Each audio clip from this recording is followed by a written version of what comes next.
ये एपिसोड आपको रोमांच, रहस्य और डर की ऐसी दुनिया में ले जाएगा जहां हर कदम पर छिपा है एक नया रहस्य। क्या सचमुच डीडी कॉलकर्णी एक साधारण इंसान है, या उसके पीछे छुपा है मौत और ज़ॉम्बीज का खतरनाक खेल? आखिर क्या होगा जब मेहरा और अयान का सामना होगा उस सच्चाई से जो उनकी जिंदगी हमेशा के लिए बदल देगी? वीडियो शुरू करने से पहले कृपया हमारे चैनल को लाइक और सब्सक्राइब करें और लेटेस्ट अपडेट्स कभी मिस न करें। इसके लिए बेल आइकन दबाना न भूलें। अब चलिए वीडियो शुरू करते हैं। डीडी को अचानक अयान के हाथ में कुछ नजर आता है और वह उससे सवाल करता है। ये देखकर अयान और मीरा दोनों चौंक जाते हैं। अयान तुरंत पाउडर छुपाकर झूठ बोल देता है कि उसके हाथ में तो बस कमरे की कार्ड की है। वो डीडी को रुद्रपुर घूमने जाने की सलाह देता है और दोनों वहां से निकल जाते हैं। तभी डीडी को एक विचित्र दृष्टि दिखाई देती है। इस बीच अयान और मीरा मिसेस कालकर्णी के अजीब बर्ताव पर चर्चा करते हैं। अयान पूछता है कि क्या मीरा ने रोहित को देखा, जिस पर मीरा ना कहती है। होटल के बाथरूम में रोहित बाथटब में पानी बहता हुआ बेहोश मिलता है। तभी उसकी मां और दिशा आकर उसे बचाती है, लेकिन डीडी उन पर गुस्से से सवाल बरसाता है और उन्हें छोड़ने से मना कर देता है। वो सबको मारने की धमकी देता है, जिससे तीनों डर और बेबसी में रो पड़ते हैं। बाद में अयान एक डरावने सपने से जागता है, जिसमें चारों ओर ज़ॉम्बीज उसे घेर लेते हैं। फिर वो और मीरा होटल स्टाफ सोनू को निर्देश देते हैं कि डीडी कालकर्णी के सूटकेस पर सफेद कपड़ा इस्तेमाल करे। अगर कुछ अजीब हुआ तो कपड़ा हरा हो जाएगा। सोनू मान जाती है और कमरे में जाती है। मीरा घबराई हुई कहती है कि कहीं डीडी को पता चल गया तो?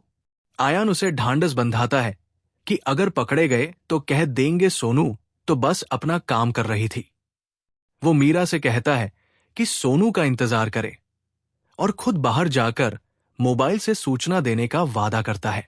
डीडी इस बीच रोहित, दिशा और उनकी मां को होटल वापस घसीट लाता है और धमकी देता है कि अगर विरोध किया तो अंजाम बुरा होगा। अयान उसका पीछा करता है जब वो एक भारी बोरिया उठाकर ले जाता है, लेकिन अचानक डीडी रहस्यमयी तरीके से गायब हो जाता है। इधर मीरा सोनू की वापसी का बेसब्री से इंतजार कर रही होती है। कमरे के अंदर सोनू दंग रह जाती है जब सफेद कपड़ा हरे रंग में बदलकर एक रहस्यमयी आंख दिखाता है।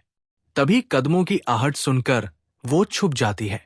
उधर मीरा देखती है कि रोहित, दिशा और उनकी मां कमरे की ओर आ रहे हैं। वो सोनू को बाहर निकाल देती है और खुद डीडी की आहट पाकर बिस्तर के नीचे छुप जाती है। तभी उसकी आंखों के सामने दिल दहला देने वाला दृश्य होता है। राज की बहन छोटी की लाश कमरे में फेंक दी जाती है। मीरा घबराई हुई अयान को कॉल करके सब बता देती है, पर उसे पता नहीं होता कि अब ज़ॉम्बी बन चुकी छोटी उसकी तरफ बढ़ रही है। तभी समय रहते अयान पहुंचता है और मीरा को बचा लेता है। मीरा रो रो कर बताती है कि डीडी ने छोटी को मार दिया है। दोनों बाबा की वस्तुओं का सहारा लेकर सच्चाई उजागर करते हैं। डीडी दो चेहरे वाला इंसान है जो लोगों की हत्या करके उन्हें ज़ॉम्बी में बदल देता है।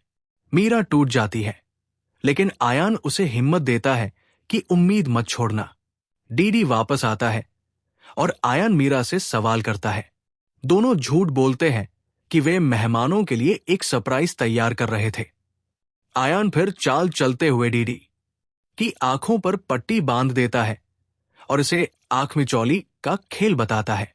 मीरा खिलौने से उसे व्यस्त रखती है और इस बीच ज़ॉम्बी छोटी चुपचाप देख रही होती है। आगे क्या होने वाला है, इसकी खतरनाक आहट वहीं से शुरू होती है।